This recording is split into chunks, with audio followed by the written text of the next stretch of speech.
Here's a pro tip that I share with all of my patients who are considering egg freezing or they've already frozen their eggs and they want to be super strategic about their reproductive future. So I counsel every patient that when you freeze your eggs, you're freezing potential, you're freezing single cells. And just like I say, human reproduction is really inefficient when it comes to trying to conceive on your own or even with help. That inefficiency doesn't magically go away just because you do a high-tech process like egg freezing. This is why we have conversations like make sure you have X number at a minimum given your age and what we presume about your egg quality. And I say presume because there's no way to really know. There's no way to test your frozen eggs quality. We're going based off of stats from all the embryos that we test from women of varying ages. So this can obviously leave a big looming question mark. And I recently, today actually, spoke to one of my patients who previously froze over 25 eggs, and she was in her late 20s. She was 29 at the time.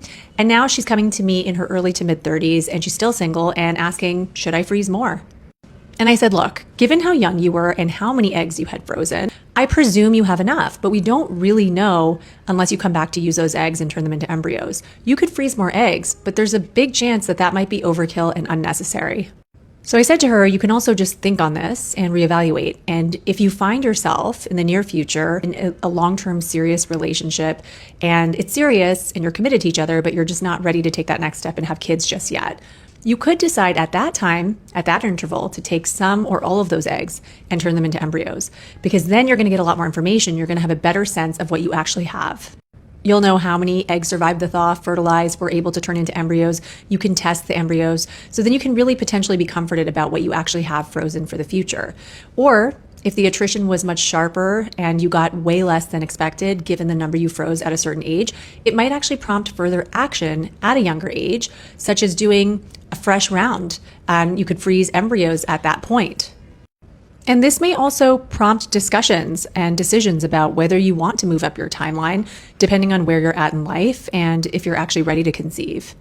I always say knowledge is power, and knowing what the quality of the embryos actually are coming from those eggs could really inform your decision making. Knowing what you have at a younger age could be so beneficial.